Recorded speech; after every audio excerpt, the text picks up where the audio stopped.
You are holding a small clay ball. It is roughly 5,500 years old, and it is sealed shut.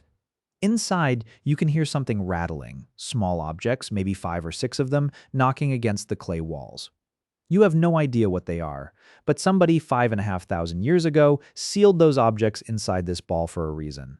And then, before closing it up, they pressed each object into the wet surface of the clay, leaving a row of impressions on the outside.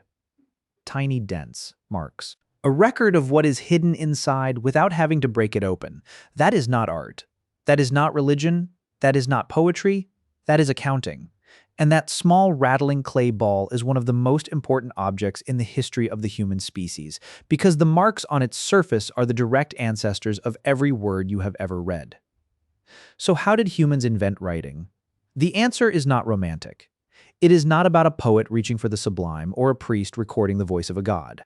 It is about sheep and barley, and the absolute inability of the human brain to keep track of more than about 150 people at the same time. Let's start there, because that number explains everything. Robin Dunbar, an evolutionary psychologist at the University of Oxford, published a paper in 1992 in the Journal of Human Evolution, proposing that the human brain has a cognitive ceiling on the number of stable social relationships it can maintain. That ceiling is roughly 150. Below that, you can run a community on memory alone. You know who owes what to whom. You know who is trustworthy and who is not. You know every face, every debt, every grudge. Governance is gossip. Accounting is memory.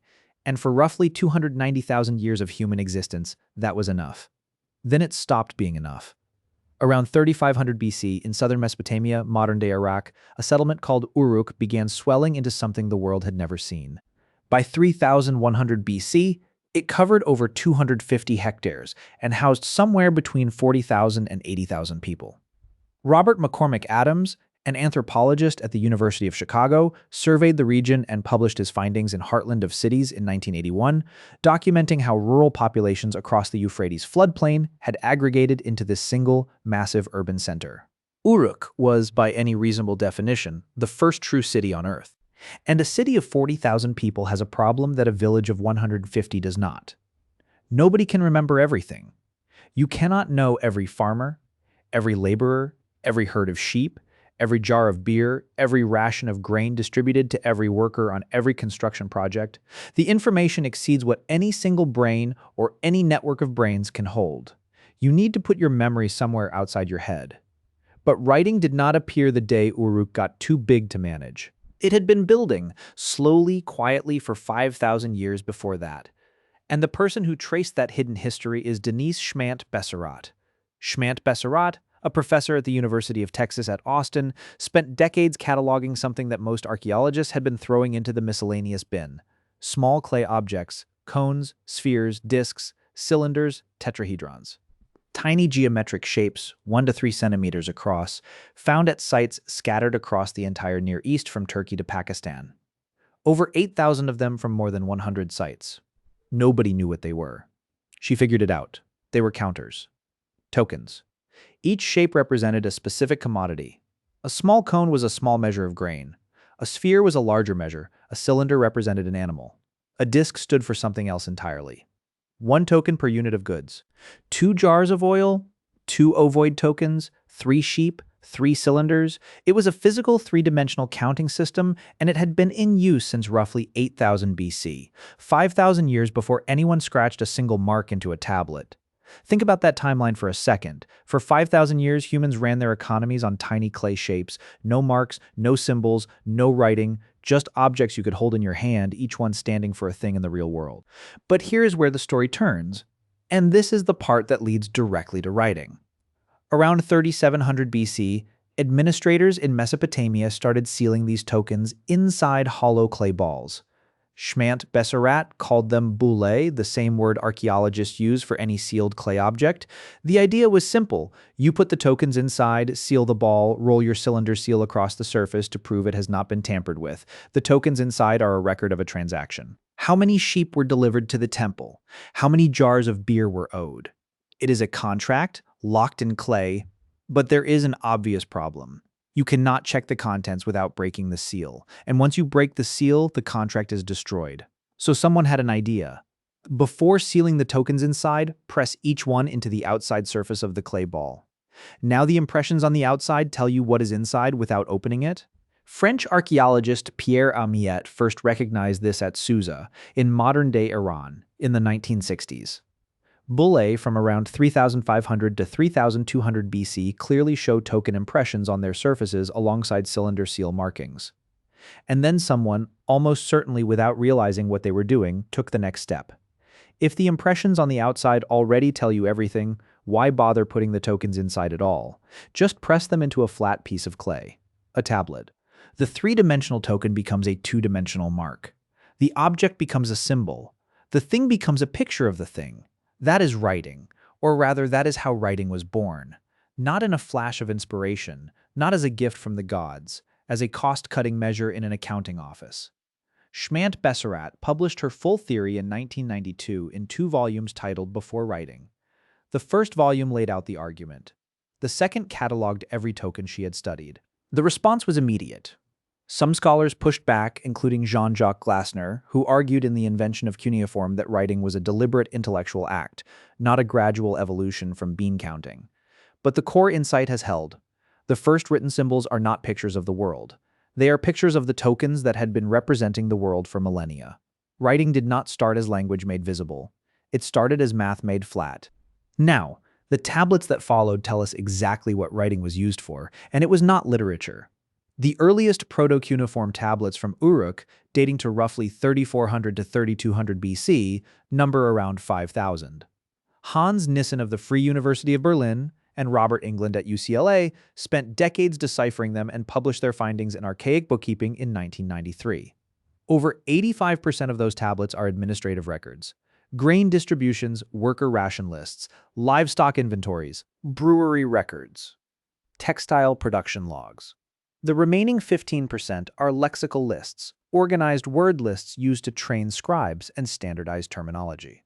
The first written word was almost certainly a number next to a picture of a bag of barley, and the first sentence was almost certainly something like 33 sheep received, warehouse 4. But while Uruk was pressing tokens into tablets, something was happening 4,500 kilometers away that would rewrite the timeline of writing entirely. In 1988, Gunter Dreyer of the German Archaeological Institute began excavating Tomb Uj at the Royal Cemetery of el-Kab near Abydos in Upper Egypt. Inside a 12-chambered tomb belonging to a predynastic ruler, possibly a king named Scorpion I, Dreyer found nearly 200 small bone and ivory tags, tiny things about 1 to 2 centimeters square, with little holes drilled for string. They had been tied to goods, bolts of linen, jars of oil, imported wine from Canaan, the kind of Palestine, modern-day Israel, and on those tags were marks, numbers, pictographic signs, animals, plants, geographic names. Dreyer dated them to roughly 3,320 to 320 BC. That is roughly the same age as the earliest tablets from Uruk, or possibly older. This caused a genuine controversy in archaeology. For most of the 20th century, the accepted story was that writing was invented once in Mesopotamia, and the idea spread to Egypt through trade. Dreyer's discovery blew that apart. The Egyptian signs look nothing like Mesopotamian proto-cuneiform. They use native Nilotic imagery, cobras, ibises, vipers, lotus flowers. The system runs on a completely different logic, using consonantal phonograms instead of the logosyllabic structure of cuneiform. Scholars like John Baines at Oxford and Ilona Regulski at the British Museum now largely accept that Egyptian writing was an independent invention. Two civilizations, separated by desert and sea, solved the same problem at roughly the same time, using completely different methods. The need was universal. The solutions were local, and here is where the story needs to slow down. Because what happened next in Mesopotamia is one of the strangest transformations in the history of any technology. The early proto-cuneiform signs were pictures. A head meant head. A stalk of barley meant barley. Scribes scratched them into wet clay with a pointed reed. But scratching curved lines through clay is slow and messy. The stylus drags. The clay tears. Sometime around 2600 BC, scribes started doing something different. They cut their reed stylus to have a triangular cross-section, and instead of drawing, they pressed. One quick push into the clay. The result was a clean, wedge-shaped impression, Latin speakers would later call this cuneus, a wedge, cuneiform. Writing went from drawing pictures to pressing patterns. And then the pictures rotated. Between roughly 2600 and 2300 BC, every sign in the system turned 90 degrees counterclockwise. A sign that used to look like a standing person now looked like a person lying on their back. The reason is almost mundane. Scribes shifted from holding their tablets vertically to laying them flat, and from writing in vertical columns, read right to left, to writing in horizontal lines, read left to right. Right-handed scribes found this prevented their hand from smudging the wet clay they had just inscribed. The entire visual identity of one of the most important writing systems in human history changed because of which hand people wrote with. By 2000 BC, most cuneiform signs bore no visual resemblance to the things they originally depicted. They had become abstract, and crucially, they had started representing sounds rather than objects. A sign that once meant mouth began standing for the syllable ka'a, which could then be combined with other syllables to spell out words that had nothing to do with mouths. Writing had crossed from accounting into language, and once it could capture language, it could capture anything. Enheduanna. That name belongs to the first known author in human history. She lived around 2285 to 2050 BC. She was the daughter of Sargon of Akkad, the man who built the world's first empire. Sargon appointed her as the high priestess of the moon god Nana at the great temple of Ur in what is now southern Iraq. It was a political move binding the Sumerian religious establishment to his Akkadian dynasty, but Enheduanna did something her father could not have anticipated. She wrote, "The exaltation of Inanna, a 153-line hymn to the goddess Inanna, is attributed to her by name. So are 42 temple hymns cataloging the sacred sites of Sumer and Akkad." She wrote in Sumerian, not her native Akkadian, because Sumerian was the literary language of prestige. A calcite disc found at Ur by Leonard Woolley in 1927, roughly 25 centimeters across, shows her image and bears her name in cuneiform. It sits in the University of Pennsylvania Museum. She is the first person in history whose name is attached to a body of literary work. Before her, all writing was anonymous. After her, authorship existed. That transition from someone wrote this to I wrote this may be the single most consequential shift in the history of human thought. And it happened because a princess at a temple learned to use a technology that was invented to count sheep. Meanwhile, in Egypt, writing was doing something equally extraordinary. The Narmer palette, discovered at Hierakonpolis by James Quibble and Frederick Green in 1898, dates to roughly 3100 BC. It shows King Narmer wearing the crowns of both Upper and Lower Egypt, and his name is spelled in hieroglyphs, a catfish and a chisel, not as pictures, but as sounds. The signs do not mean catfish and chisel, they mean Nar and Mur. The name is phonetic. By 3100 BC, Egyptian writing had already leapt from pictographs to phonograms. The picture of an object had become the sound at the start of its name.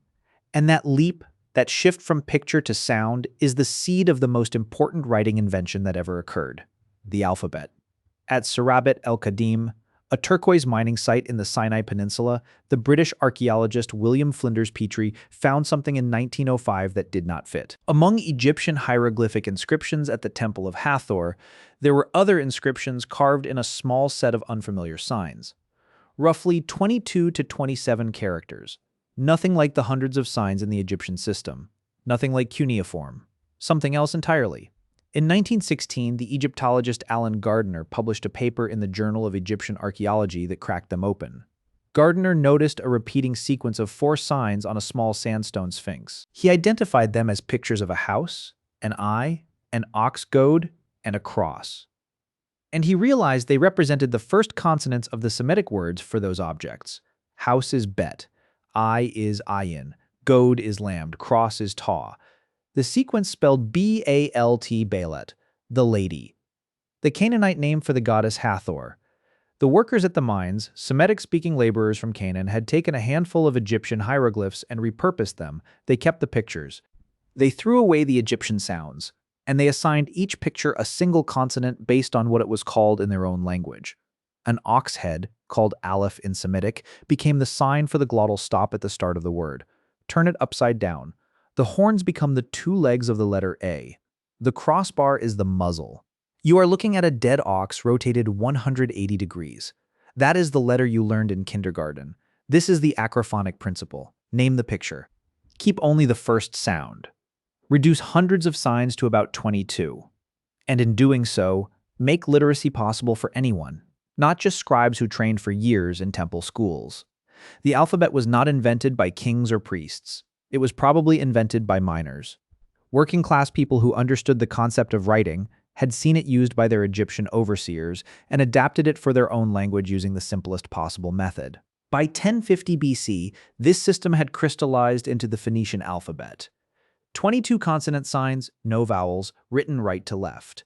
The Phoenicians, those restless merchant sailors operating out of Tyre and Sidon and Byblos along the coast of modern-day Lebanon, carried it across the entire Mediterranean. The Ahiram sarcophagus, discovered at Byblos by Pierre Montet in 1923 and dated to roughly 1000 BC, bears one of the oldest monumental inscriptions in the fully developed Phoenician script. And from Phoenician ports, the alphabet spread to the Arameans, to the Greeks, to the Etruscans, to Rome, and eventually to every corner of the planet. But there is something the Greeks did with it that nobody else had done. They added vowels. The Phoenician alphabet worked beautifully for Semitic languages, where vowels are grammatically predictable and can be inferred from context. But Greek is Indo-European. Without explicit vowels, the same string of consonants could mean wildly different things. So the Greeks took Phoenician consonant signs for sounds that did not exist in Greek, the glottal stop aleph, the pharyngeal ayin, the breathy he, and repurposed them as vowels. Aleph became alpha, the vowel A, ayin became omicron, the vowel O, he became epsilon, the vowel E. The world's first true alphabet, a system that represents both consonants and vowels with individual signs, was born. And for the first time in history, any text could be read aloud correctly by anyone who knew the 24-letter-to-sound rules, even if they had never seen the text before. Eric Havelock at Yale argued in 1982 that this was the most significant intellectual innovation in Western history because it made reading unambiguous. The cognitive threshold for literacy dropped to its lowest point ever. And while all of this was happening around the Mediterranean, writing was being invented independently, from scratch, on the other side of the world. In 1899, a scholar named Wang Yurong, chancellor of the Imperial Academy in Beijing, fell ill. He was prescribed dragon bones by a traditional pharmacist. Before the bones were ground to powder, Wang noticed something on them, scratches, but not random scratches, characters, ancient ones. He traced their source to a village near Anyang in Henan province, the site of Yingsu, the last capital of the Shang dynasty. What he had found was oracle bone script, the oldest confirmed form of Chinese writing dating to roughly 1200 BC. These were turtle shells and ox shoulder blades inscribed with questions. Will the harvest be good? Will the king's toothache go away? Should we attack the enemy? A diviner would carve the question, apply heat, and read the cracks as answers from the ancestors. Over 150,000 fragments have been recovered. The script contains about 4,500 distinct characters, of which roughly 15,000 fragments have been deciphered. And the system is logographic. Each character represents a word or a meaningful part of a word. It is structurally nothing like cuneiform, nothing like hieroglyphs, nothing like the alphabet. It was invented independently, in complete isolation from the writing traditions of the Near East. There is no credible evidence of transmission. China solved the problem on its own, and so did Mesoamerica. In 1999, near the Olmec site of San Lorenzo in Veracruz, Mexico, a serpentine block was found bearing 62 carved signs from a set of 28 distinct symbols.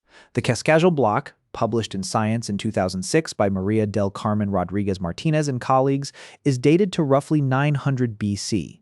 If confirmed as writing, it is the oldest known in the Americas, predating Zapotec script and Maya hieroglyphs by centuries. The Maya would later develop one of the most sophisticated writing systems ever created, roughly 800 signs combining logograms and syllabic elements.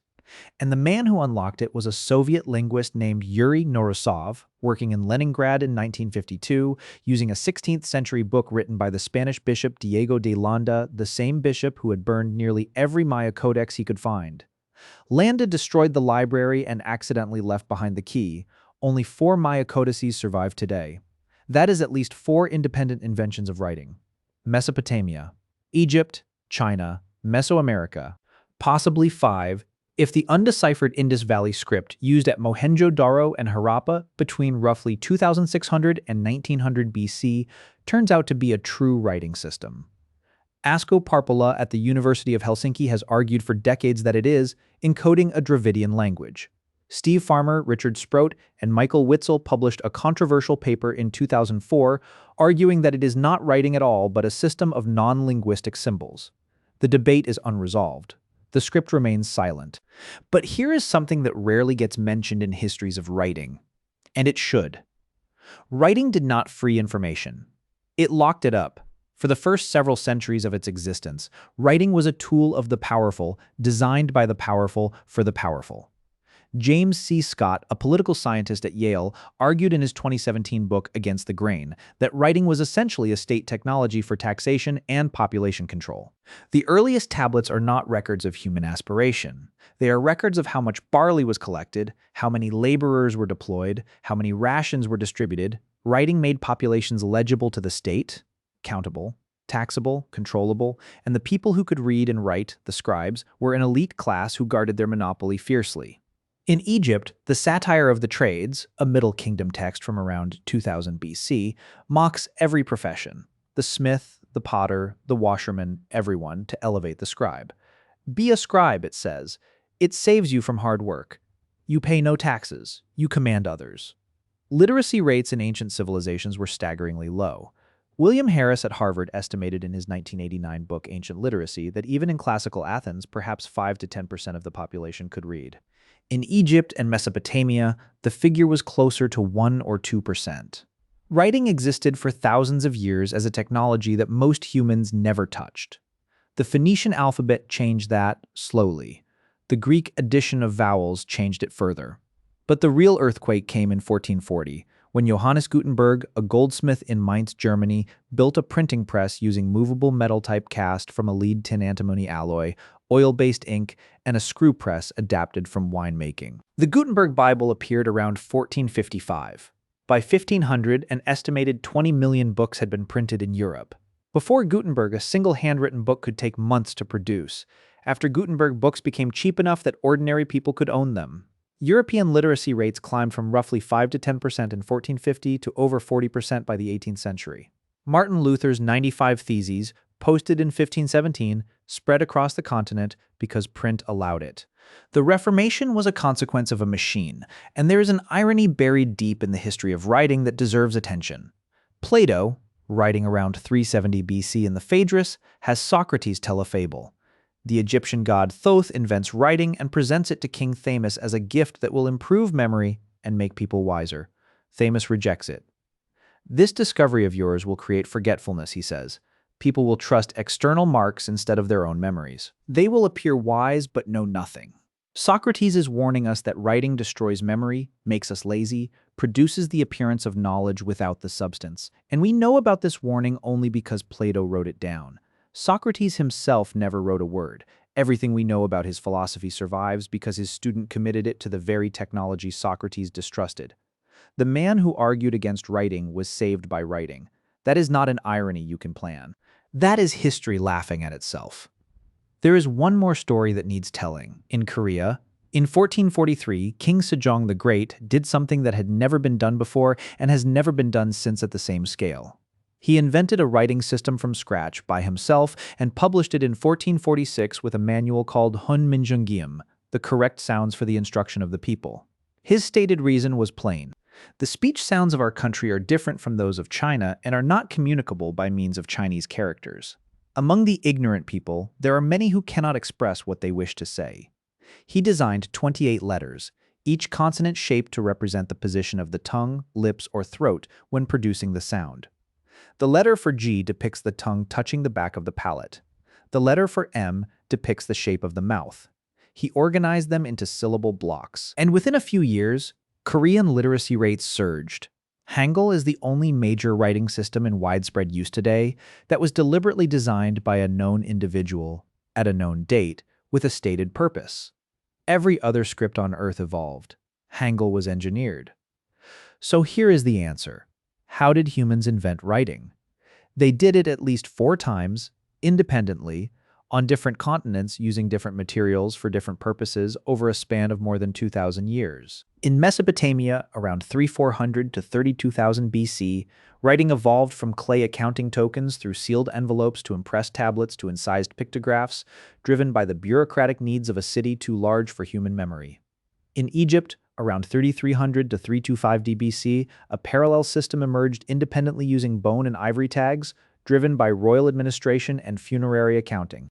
In China, by 1200 BC, oracle bone script appeared as a tool of divination, structurally unrelated to anything in the Near East. In Mesoamerica, by 900 to 500 BC, Olmec, Zapotec, and Maya scripts arose in complete isolation from the Old World. The alphabet, the most efficient writing technology ever devised, was invented only once, around 1800 to 1500 BC, by Semitic-speaking workers in Egypt who simplified hundreds of hieroglyphic signs into about 22 consonant letters using the acrophonic principle. Every alphabetic script on Earth today descends from that single innovation. Was writing inevitable? Given the conditions, surplus agriculture, growing populations, trade networks, and the cognitive limits of human memory, the probability that some form of writing would emerge is high, roughly 90%. The fact that it was invented independently at least 4 times in completely unrelated cultures confirms that it is a convergent technology, something that appears whenever the conditions demand it. But the specific form it took, cuneiform or hieroglyphs or oracle bones or alphabetic letters, was shaped by local materials, local languages, and local needs. The clay of Mesopotamia produced wedge-shaped marks. The stone of Egypt produced carved pictures. The bones of China produced brush strokes. The palm leaves of South Asia produced rounded scripts to avoid splitting the leaf along its grain.